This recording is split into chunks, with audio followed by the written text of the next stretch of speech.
NGO का नाम है तिलक आपदा आजीविका सखी मंडल। इसका मतलब ये हुआ कि जितनी भी महिलाएं हैं सभी को समूह में साथ लेते हुए चले, और यहीं से हमने जूट का बिजनेस स्टार्ट किया।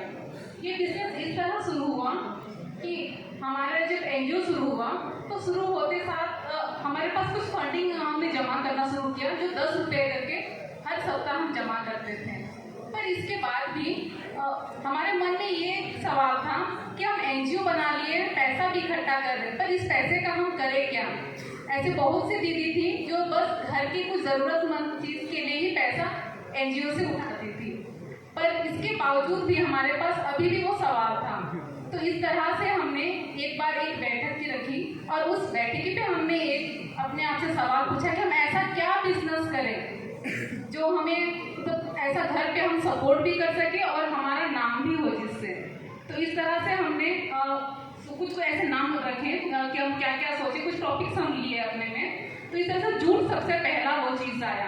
आप लोग बहुत कोई जूट को पटुआ के नाम से भी जानते होंगे। ये एक ऐसा चीज़ है जो हमारे गांव में हमें आराम से मिल जाता है। आप लोग सुने होंगे करुआ करके एक फल बोलते हैं जो खट्टा मीठा साग भी होता है। हम उसका डंठल और उनका पत्ता, फल, वो सब अपने जो भी डेली जो यूज़ में हम उसके उपयोग करते हैं। तो इस तरह से हमने सोचा कि हमारे पास पैसा कम है, या हम ट्रेनिंग में उसे यूज़ करें या हम कुछ उससे रॉ मटेरियल खरीदें। अब सवाल दो में से हमारे पास ऑप्शन हमें एक ही चुनना था। तो हमने सोचा कि ट्रेनिंग तो हमारे जो पूर्वज है वो हमें देते आए हैं, जैसे कि जूट का जो रॉ फाइबर है उससे हम रस्सी बनाना या उससे सूखी बोरा बनाना, वो हम शुरू से करते आ रहे थे। तो हमने वही चीज़ हमने अपने दादी मम्मी वो लोग से हमने वो चीज़ शुरू किया सीखना। तो ट्रेनिंग का पैसा हमारा वहाँ बच गया। अब बचा हमारे फैब्रिक के लिए, तो वो जो हमारी जो पूंजी थी हमने वहाँ से वो बिजनेस शुरू किया। ये हमने लॉकडाउन में स्टार्ट किया था, और पहला जो हमने फेयर लगाया था वो हमें संवाद में मिला मौका।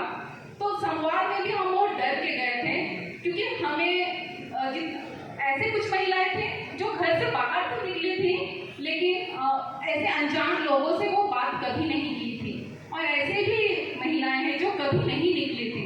तो हम उन सभी महिलाओं के साथ में हम उस मेले पे हम गए। उस मेला में हमने बहुत उतार चढ़ाव देखा। जैसे कि हमें पहली बार हमें ऐसा एनकरेजमेंट मिला कि हम लोगों से बात कैसे करें, वो चीज़ हमने वहाँ सीखा। हमें बेचना नहीं आता था। अगर कोई लोग हमारे घर आए तो हम उन्हें कुछ भी चीज़ जो उन्हें पसंद है कि ये क्या आप मुझे बना के दे सकते हैं, हम उन्हें फ्री में बना के दे देते थे। पर अब बात था कि हमें उस सामान को बेचना है, तोल भाव करना है, तो वो चीज़ हमने वहाँ सीखा।